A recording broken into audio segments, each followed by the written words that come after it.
मेरा नाम डॉक्टर अंकित पोद्दार, मैं एक लैप्रोस्कोपिक और बेरियाट्रिक सर्जन हूँ। आज हम और एक इंटरेस्टिंग केस डिस्कस करें। तो हमारे यहाँ एक 65 ईयर ओल्ड मेल इमरजेंसी में आया। इमरजेंसी वो ऐसे थी कि उनका काफ़ी पेट फूला हुआ था और उसकी वजह से उनको वोमिटिंग हो रही थी और नीचे से उन्होंने एक बार भी गैस नहीं पास की। ऐसे कंडीशन में हम नॉर्मली पेशेंट को एडमिट कर देते हैं, क्योंकि हम जैसे उनको और खाना देंगे तो वोमिट कर जाएंगे, क्योंकि पेट फूला हुआ था। तो कहीं ना कहीं ये हमको पता था कि पेशेंट ऑब्स्ट्रक्शन है। पर ऑब्स्ट्रक्शन का क्या रीजन है ये पता करना कभी कभी मुश्किल रहता है, क्योंकि पेशेंट को कोई प्रीवियस सर्जरी की हिस्ट्री नहीं थी। तो बहुत अनलाइकली होता है कि ऑब्स्ट्रक्शन में क्यों जाता है। तो जैसे हमने सीटी स्कैन करवाया है, सीटी स्कैन में ये बता रहे थे कि पेशेंट ऑब्स्ट्रक्शन में, पर रीजन क्या है वो नहीं समझ में आता। ऐसे टाइम में हम पेशेंट को एडमिट करते हैं और 1 से 2 दिन तक हम ट्राई करते हैं कि मेडिसिन वो ऑब्स्ट्रक्शन खुद ब खुद डिजॉल्व हो।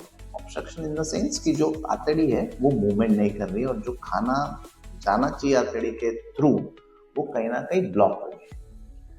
पर 2 से 3 दिन होने के बावजूद भी पेशेंट की कंडीशन इंप्रूव नहीं हो रही। ना ही उनका पेट सॉफ्ट हो रहा था, ना ही वो नीचे से गैस पास कर रहे थे और पेट उतना ही फूला हुआ।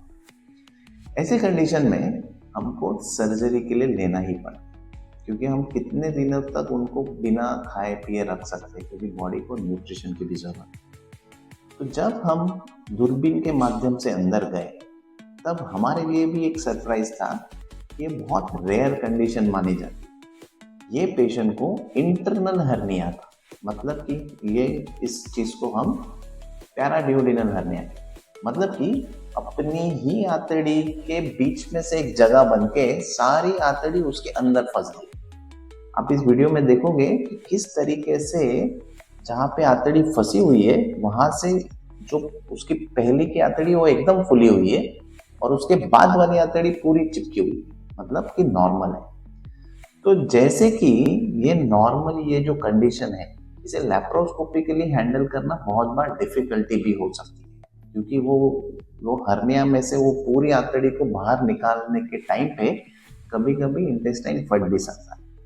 But being as a expert surgeon हमने ये बहुत ही बारीकाई से वो पूरी आंतड़ी वो हर्निया में से बाहर निकाली।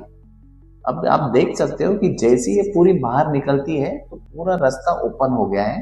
तो जहां पे ब्लॉकेज था वहां से भी आगे गैस जाना चालू हो गई और वो जो हर्निया का जो डिफेक्ट था वो हमने लैप्रोस्कोपी द्वारा ही बंद कर दिया है। पेशेंट दूसरे दिन ही सेटल हो गया है। पेशेंट ने ऑटोमेटिकली गैस पास चालू कर दिया है और तीसरे दिन पेशेंट ऑलमोस्ट डिस्चार्ज भी हो गया। तो ये जो सारे केसेस है ये लैप्रोस्कोपी द्वारा मैनेज करना इसलिए बेटर है क्योंकि पेशेंट का रिकवरी बहुत अच्छा है। यही अगर कोई दूसरे रहते थे तो शायद उन्होंने ओपन सर्जरी करी। ओपन सर्जरी मतलब कि ऊपर से लेके पूरा नीचे तक कट लगाते थे, और अगर वो होता था तो पेशेंट का रिकवरी काफी लंबे समय तक चलता।